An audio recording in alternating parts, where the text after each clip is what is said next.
C'est bon.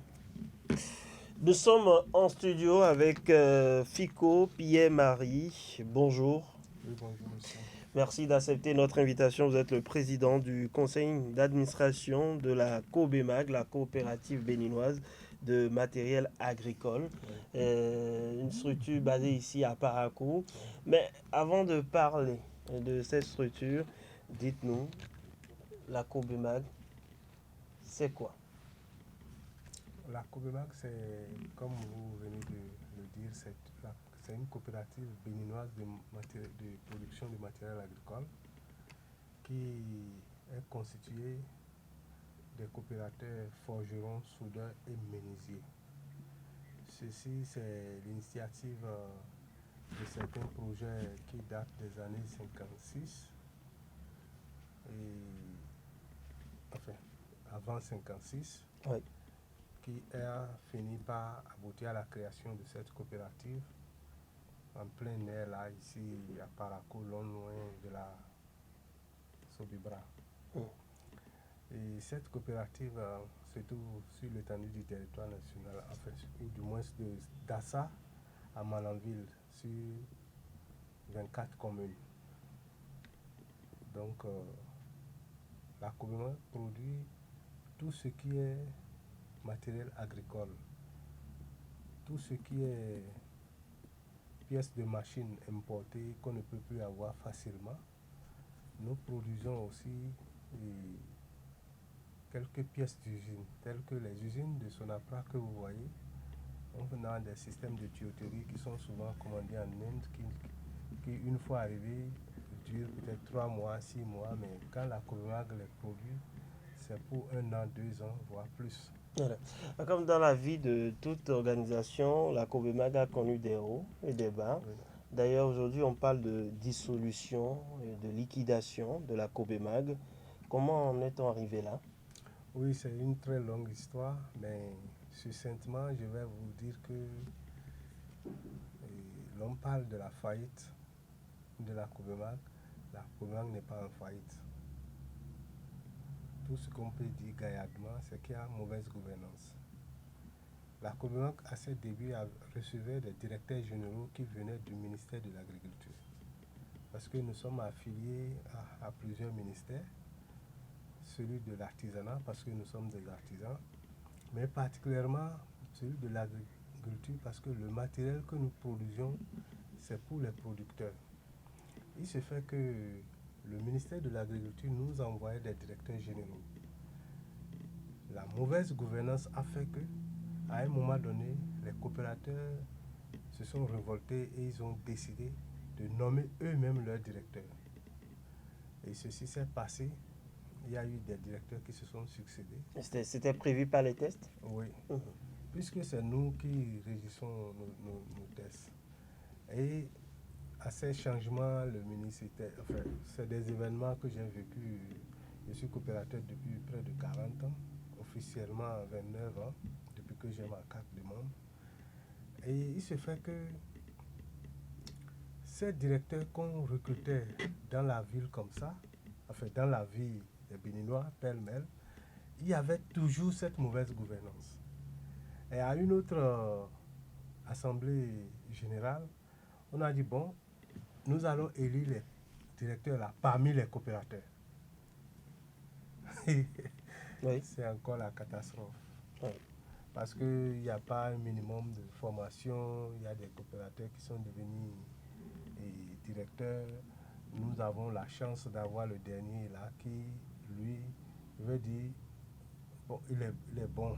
Enfin, en comparant aux autres grands diplômés d'université qui venaient des ministères et autres, il est encore quelqu'un qui est bon.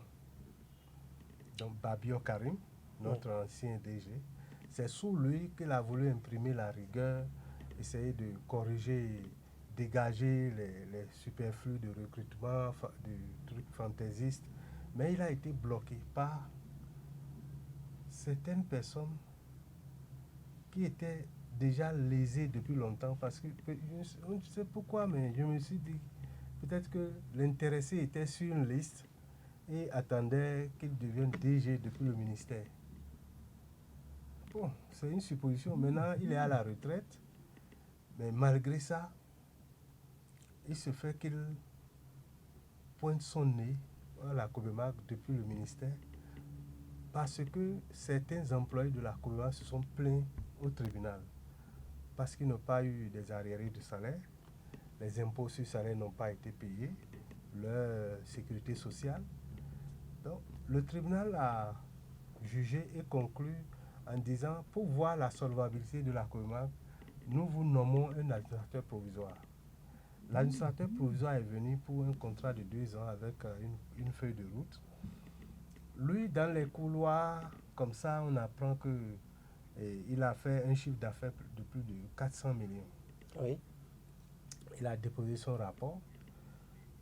Subitement, une mission débarque du ministère de l'Agriculture, signée par le DAC et Toko Ablaye, avec un certain Grégoire Bernardin, qui est un retraité. Ils viennent en mission pour dire que la Cobemag est en faillite et elle doit être liquidée. Comme ça, ils débarquent et rapidement, quand ils ont installé l'administrateur provisoire, normalement le résultat devait être que les organes de la Cobemag sont bien installés, la gestion est bien reprise et les coopérateurs vont reprendre leur processus pour nommer leur directeur à nouveau. Avec le suivi qui fera que nous allons éponger les dettes de ces employés-là. Et vous entendez que de l'influence de surtout ce monsieur Gléquenou Bernardin qui vient du ministère, qui menace tout le temps. Les coopérateurs sont menacés que votre coopérative doit 700 millions, 800 millions ou près d'1 milliard. Et c'est vrai? Et c'est... Mais de vous à moi, une coopérative à statut particulier qui est assise sur un patrimoine de plus de 5 milliards. Comment est-ce que pour 1 milliard même, prenons le chiffre haut qu'ils avaient, pour 1 milliard, on peut dire qu'il faut tout liquider. Nous avons là, au niveau de l'unité, des bâtiments qui ont valeur de 400 millions. Il y a au moins 4 ou 5 là. Je ne parle pas des bâtiments de l'administration, oui, le domicile du directeur. Oui. Non, je ne parle pas de ça. Notre grande salle de conférence, les dortoirs, non. Je te dis, les ateliers bien debout, vastes, sur un certain nombre d'espaces qui ont une valeur, je ne sais pas. Une assemblée générale ordinaire et également extraordinaire demande aujourd'hui qu'on arrête ce processus engagé, je vais dire, par le ministère de l'Agriculture. Est-ce que vous avez foi que cet appel soit attendu? Oui, en fait, nous ne sommes pas dans un pays de dictature. Nous sommes dans un pays démocratique et nous ne sommes pas des politiciens. Nous sommes dans l'application stricte de nos tests. Ce n'est pas le ministère qui fait nos tests, ni une personne externe de la Cobemag qui fera les tests de la Cobemag. C'est les coopérateurs qui décident en fonction de nos tests et des lois en vigueur. Nous sommes en règle vis-à-vis de la loi OADA. Oui. Donc, nous marchons. Le ministère pouvait procéder à tout ça si c'est dans les normes, en respectant nos tests. Ou les tests même en vigueur sur le plan régional ou national. Ici, on vient, on décrète. Les gens passent dans des coups de fil, dans les sections, voyagent dans 2-3 sections. Nos tests disent que c'est le président du conseil d'administration qui convoque les AG. Ça n'a jamais été le cas. C'est le DAC qui dit allez tourner là-bas, organiser une AG. Ça D'accord. Alors, Pierre-Marie Ficot, je rappelle que vous êtes le président du conseil d'administration de la Cobemag. Pour vous, je me résume, la Cobemag est bien solvable. Alors, un processus en cours, selon nos informations, courant février 2024. Après cet appel, à quoi peut-on s'attendre maintenant? Bon, nous, on ne va pas dire nos trucs sur la table, mais une chose est claire, le nouveau conseil d'administration a une feuille de route. Nous avons pour mission d'arrêter automatiquement Le processus le enclenché. processus de liquidation en cours. Oui. Nous allons faire un recrutement d'un directeur. Nous allons remettre les ateliers en marche pour que la production démarre. Il y a de cela quelques années, j'avais fait un travail au niveau de la Cobemag et des gens estiment qu'il faut évoluer, qu'il faut aller au-delà. Aujourd'hui, est-ce que vous pensez que cette coopérative répond toujours aux besoins sur le terrain ou il faut... Parce que nous sommes en train de traverser l'ère des réformes. Euh, C'est pas pour me vanter, mais oui, je ne sais pas pourquoi la Cobemag n'est pas arrivée à être dépassée. Même aujourd'hui, normalement, en toute... c'est pas politique hein, ce que je veux dire, oui. en toute sincérité.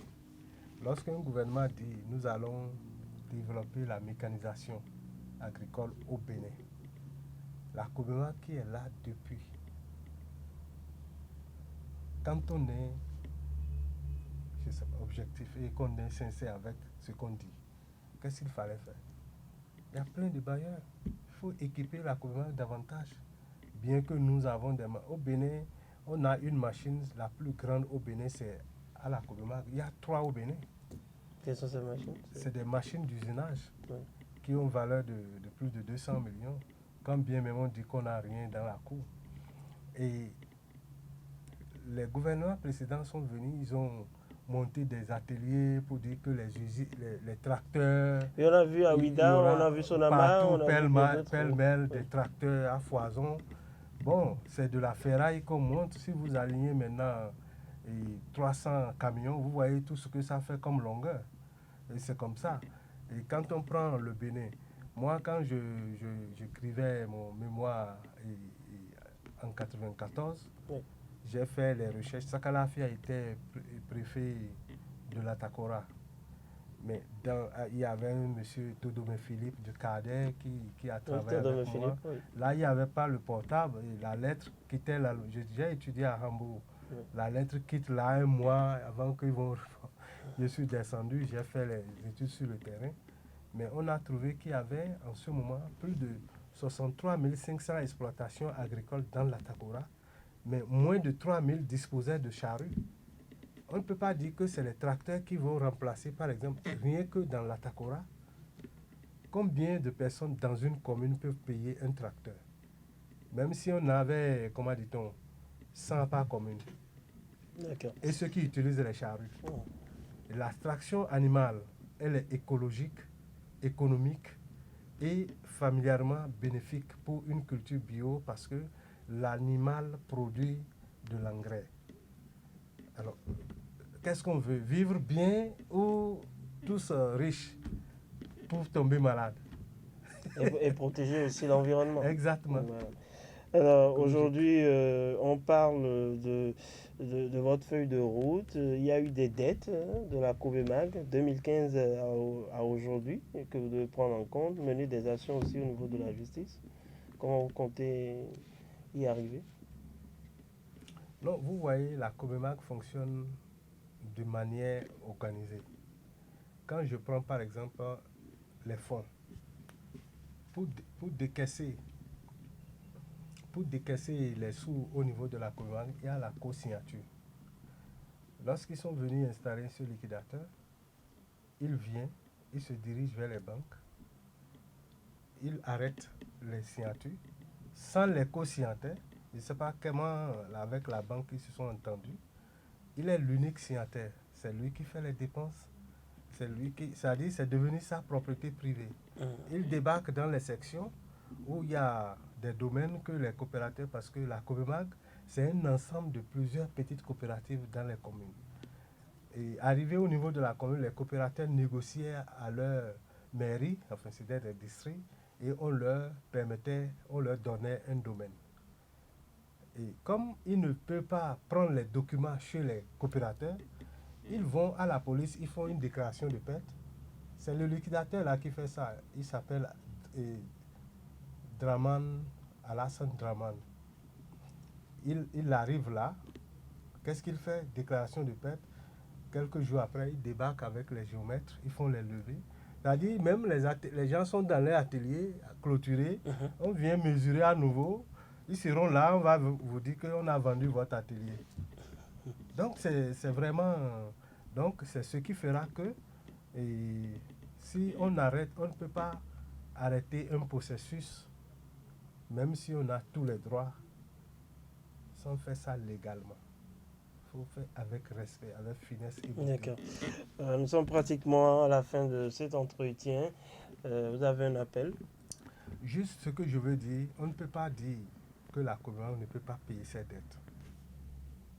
Donc, la Cogebanque ne peut pas avoir tout ça comme atelier, terrain sur le territoire. Même à côté de la Sobibra, dans la zone industrielle, on a 5 hectares. Là.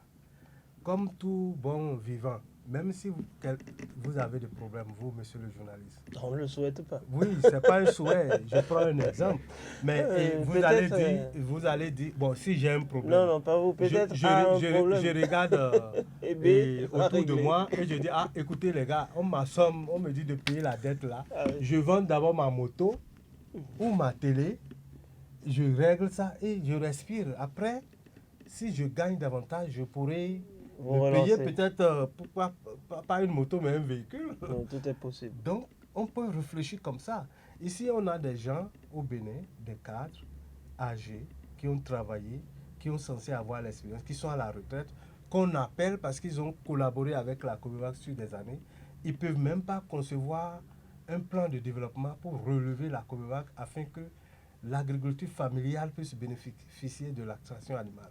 Même le modernisme dont on parle, il y a les tricycles que les gens utilisent. C'est avec la charrue. Ouais. Donc on ne peut pas se lever comme ça et puis on met un trait là-dessus. Nous ne sommes pas des vates en guerre. Nous disons nos droits. Nous avons une coopérative de services pour les coopérateurs et c'est ça que nous ne voulons pas voir disparaître. Okay. C'est un label, on a des prix Londres, Paris, partout dans le monde, Afrique du Sud. Nous sommes cotés.